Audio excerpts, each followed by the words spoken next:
लड्डू गोपाल कैसे बने हैं ये पता है आपको? इनको लड्डू गोपाल क्यों कहते हैं? लड्डू गोपाल ही क्यों कहते हैं, खाली गोपाल क्यों नहीं कहते? लड्डू गोपाल कहते हैं ना, जो ठाकुर जी की सेवा होती है वो लड्डू गोपाल की सेवा होती है। इनके हाथ में लड्डू है।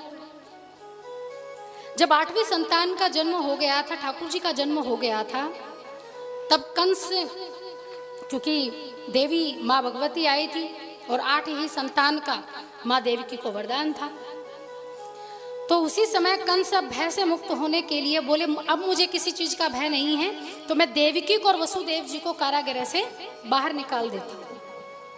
अब देवकी के मन में पुत्र का वियोग था, यानी भगवान श्री कृष्ण का वियोग था। दिन रात देवकी भगवान को स्मरण करती थी और एक एक दिन याद रखती थी कि कब मेरा पुत्र वापस मेरे पास लौट कर आएगा।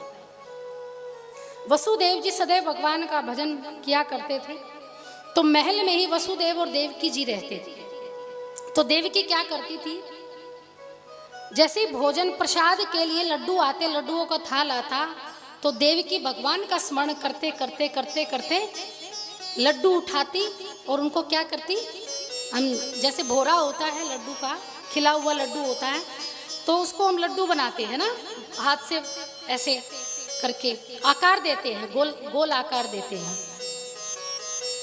तो देवकी ऐसे बैठे बैठे कर रही थी, भगवान का नाम जप रही थी, 12 अक्षर का मंत्र का जाप कर रही थी, और जो खिले हुए लड्डू, तो जो ताजे लड्डू बने थे उनसे क्या बना रही थी, लड्डू बना रही थी। ऐसे कर करके लड्डू बनाती गई और रखती चली गई दूसरे थाल में, लेकिन उस लड्डू से एक शिशु का आकार बन गया। जैसे आप ठाकुर जी अभी देखते हैं ना, ऐसे ही लड्डू से क्या बन गए, प्रभु बन गए, प्रभु का बाल स्वरूप बन गया। इसलिए उनको लड्डू गोपाल कहते, क्योंकि लड्डू से वो बने हैं। तो देवकी ने उनको लड्डू से बनाया है। जैसे गोवर्धन महाराज है बनाते हैं, गोबर से बनाते, गाय के गोबर से, तो गाय के गोबर से आप कोई भी आकार दे सकते हैं। और लड्डू में इतनी चिकनाहट होती है क्योंकि उसमें घी का प्रयोग किया जाता है, तो आप उसे जैसी आकृति बनाएंगे वैसी बन जाएगी।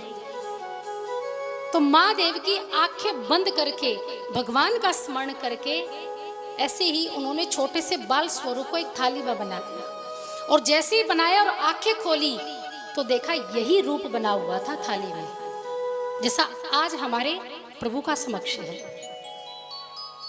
और तब से देवकी ने उन्हीं को पूजना, उन्हीं की सेवा और उन्हीं से प्रेम करना प्रारंभ कर दिया। इसलिए ठाकुर जी की विशेष सेवा में कहते हैं कि पहले प्रेम लेकर आइए, भाव लेकर आइए, बाद में पूजा कीजिए। जब आप घर में प्रभु को लेकर आए तो ये मत समझकर लेकर आए कि किसी प्रतिमूर्ति को लेकर आ रहे हैं, कि दुनिया पूजा करती है, दुनिया गोदी में रखती है तो मैं भी कर लेती हूँ, फलाना सेवा करता है तो मैं भी कर लेती हूँ। यानी दिखावे की सेवा नहीं, मतलब देखा देखी नहीं।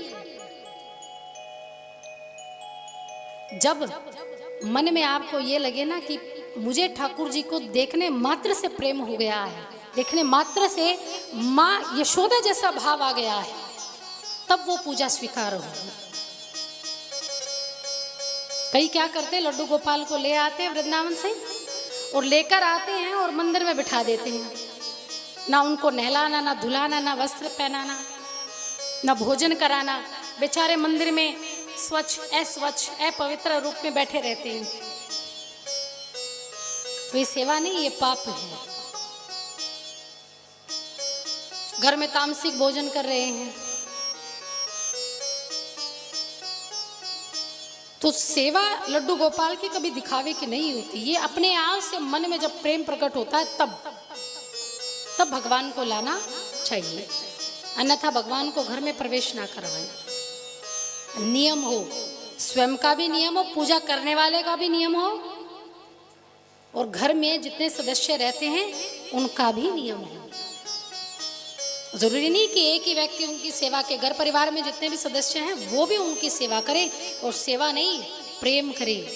जैसे माँ एक बच्चे से प्रेम करती है, भाई अपने बहन से, बहन अपने भाई से, उस प्रकार का प्रेम उनको चाहिए।